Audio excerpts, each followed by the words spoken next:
guys, so welcome back to my channel. So for this vlog, I am going to make a banana cake, okay, without oven. So how is that possible? So check this out, guys. Guys, na-prepare na yung ingredients for the banana cake. So we only need 8 ingredients to make it. So we need 2 cups of flour, okay, 1 cup of sugar,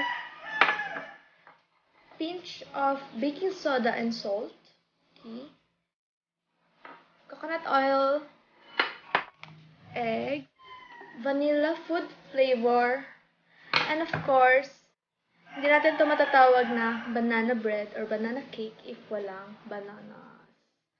Okay, so let's start that. First, we need to smash the banana. Okay.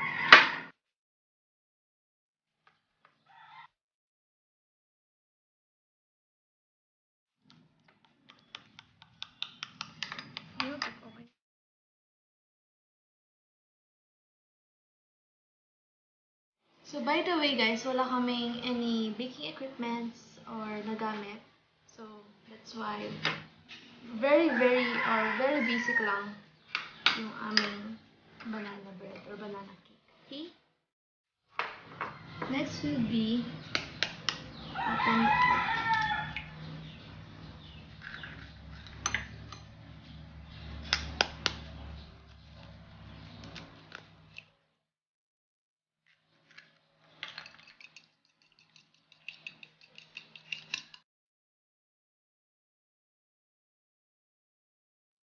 oil.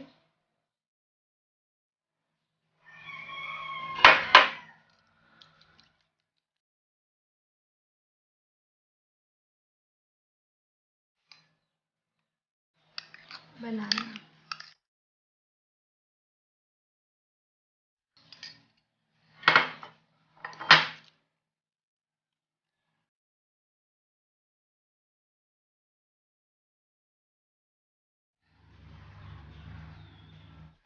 Okay, on a separate container, put the flour,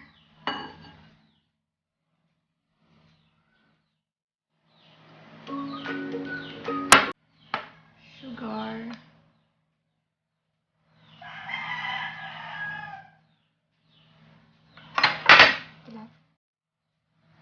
baking soda and salt.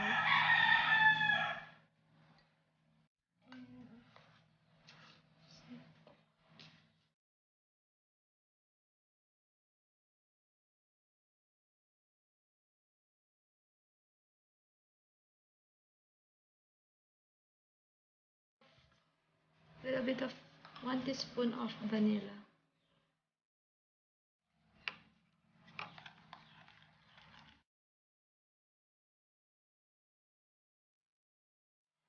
So, unti-unti lang natin lalagyan ng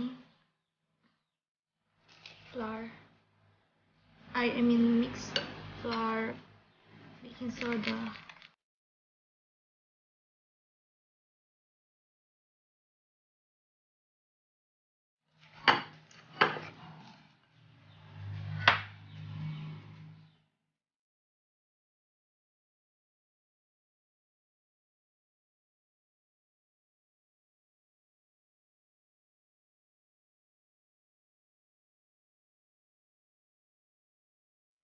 Naka-exercise pala ito ng arms.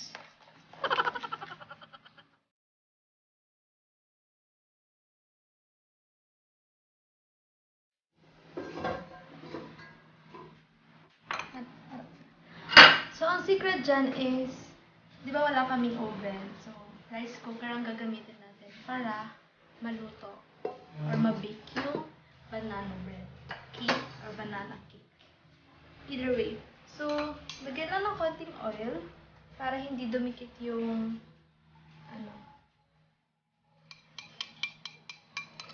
yung banana bread mamaya.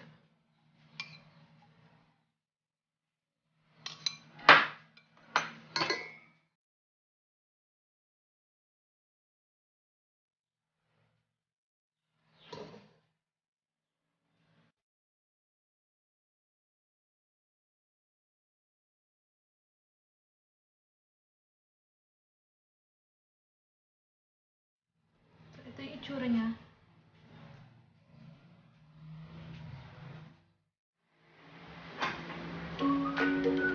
Ayan guys, niluluto na natin siya sa rice cooker. We'll just wait for it.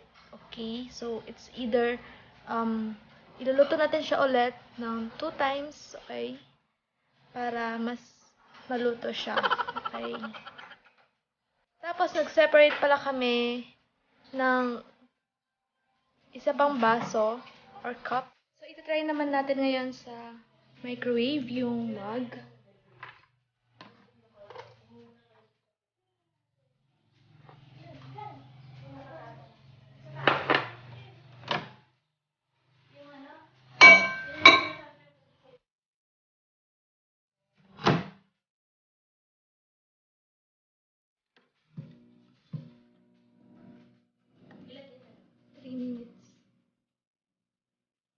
Natin yung 3 minutes. Init pa. Pero tumaas na.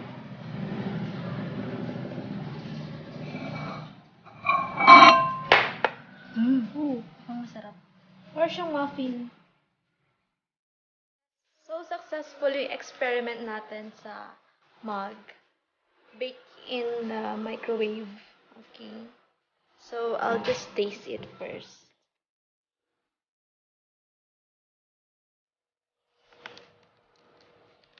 Ano siya? Ano siya? Dapat yata. Init pa.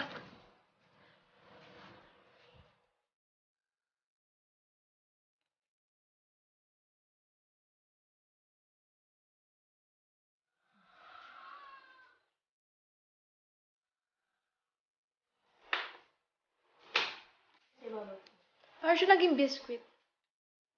Ang sobrang. Sobrahan siya sa microwave.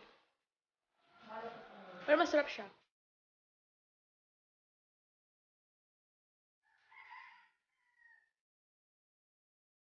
So guys, tapos ko na iluto yung or i-bake yung banana bread or banana cake. So this is the finished product.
Pwede na ako magbenta.